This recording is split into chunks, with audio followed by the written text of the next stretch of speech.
we're good. I heard that noise.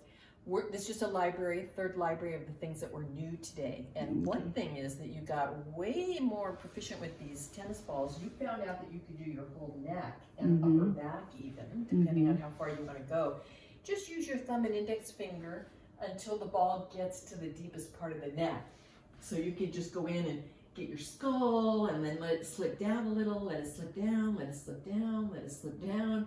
Then interlace your fingers, putting behind your head. Use your feet and push so that you can do the rest. Let's see, 4, 5, 6, 7. Sometimes you have to like scoot it in there under the hump. Then you can even get your hips up and move around and wiggle. You can go all the way down to here. I just don't know how you're going to do with it because the soft roller is so different than this. But you can even try this in your new bed. Right? So you can just keep exploring all the way. But if it gets to a point like mid-bra line or so where you're feeling like, oh, I can't even breathe, don't even go there. Okay. Right? Go back to your roller and keep working in there. So that was how we did that area that was new. And then to work with the shoulder a little bit more directly, you can start at that right hand and get into the wrist, get into the forearm, palm up and palm down. Then just sit your hip down and lay down on your right upper arm and work your way all the way down that arm. Orient to the ceiling a little and try different things. In here, you can let those tennis balls go all the way into the armpit, even down into the shoulder blade. Just see what you can create in there for freedom in that whole right arm because it wants that. So that's what was new with the tennis balls. We also learned that we can use them in the shins. So they can be in here.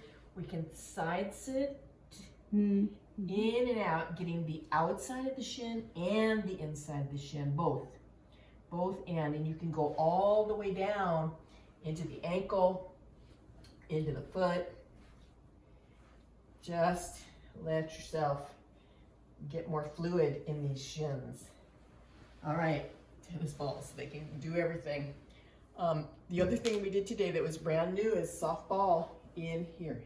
You really were able to find on the right that, ooh yeah, there's some tender spots.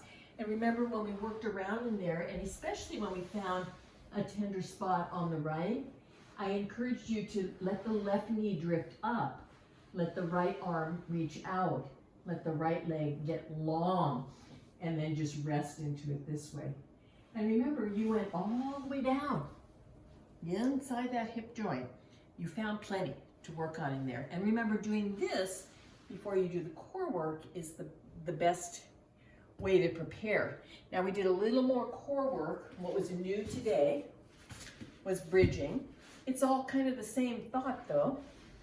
So when we're bridging in here, it's the same idea. It's going to be really hard to think about picking up this left foot.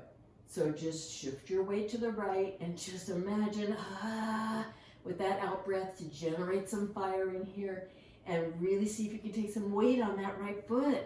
Ask it to help you. You can do the left also, but mainly shifting the weight over to the right. It was the same idea when we sat on the roller. And remember, this is going to be much easier with your more firm roller.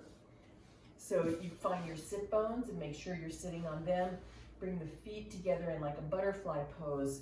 Use the outside of your wrist on the crease of the knee and put resistance this way as your legs try and push in this way.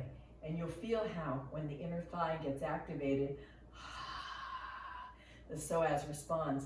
And not only that, as you press out with these arms, the shoulder blades are anchoring onto the rib cage, and that's what we want. So it's another way to wake things up. And then we played around with, ooh, you can stand.